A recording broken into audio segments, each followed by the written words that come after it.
People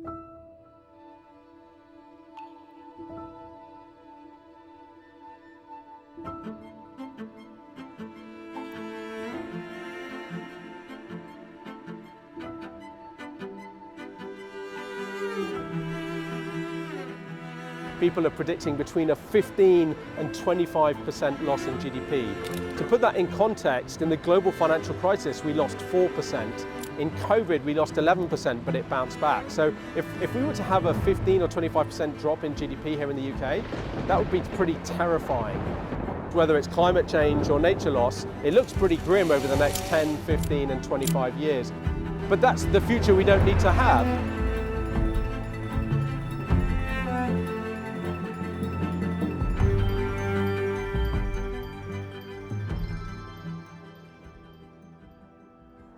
So Corridors of Finance is on tour at the moment. Sam and I are travelling across the country to discover whether private finance can play its role in nature recovery.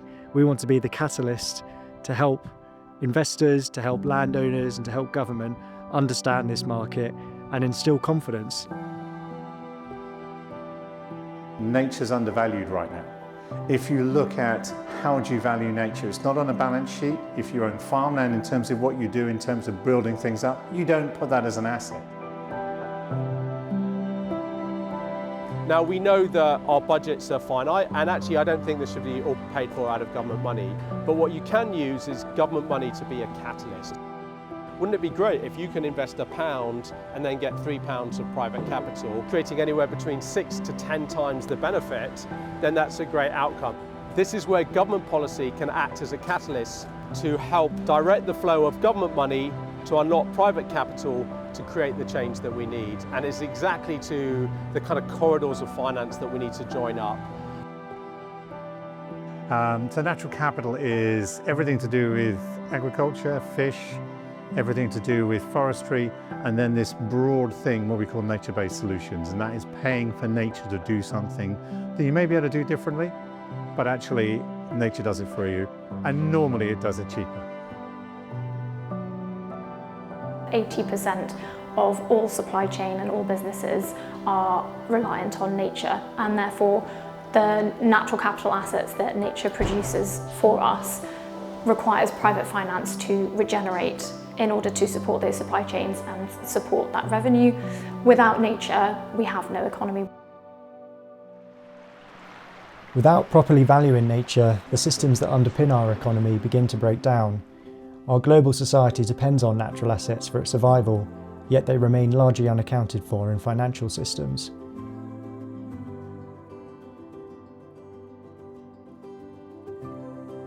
Closing this gap is no longer optional, it is urgent.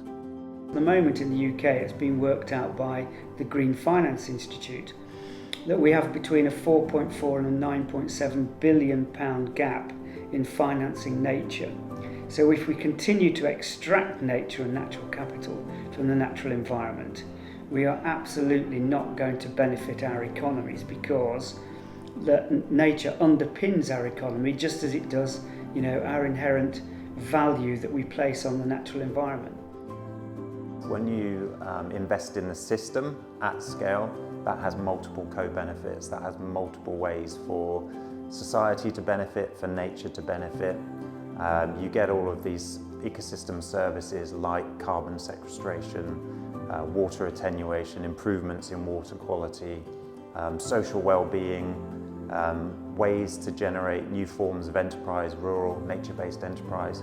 So when you invest at scale across a landscape, what you're doing is you're restoring the functions and the processes across that landscape, and that's how I suppose you get a really good return on investment.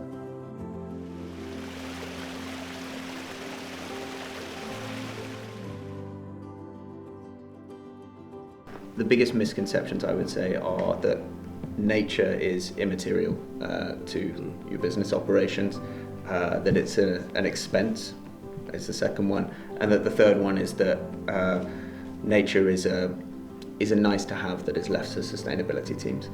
I think that now more are understanding that this is fundamental, this is in financial teams, this is in direct operations, and this is direct resilience.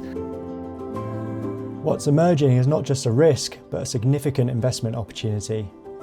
As markets begin to recognise the value of nature, capital is starting to move, and those who act early have the potential to shape and benefit from a rapidly evolving asset class.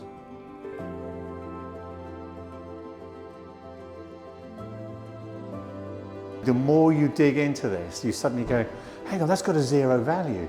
If I go and do something to this, suddenly I can make a really good return, either from my time or from investment money. And that's the piece I think you look at in 10 years' time and 20 years' time.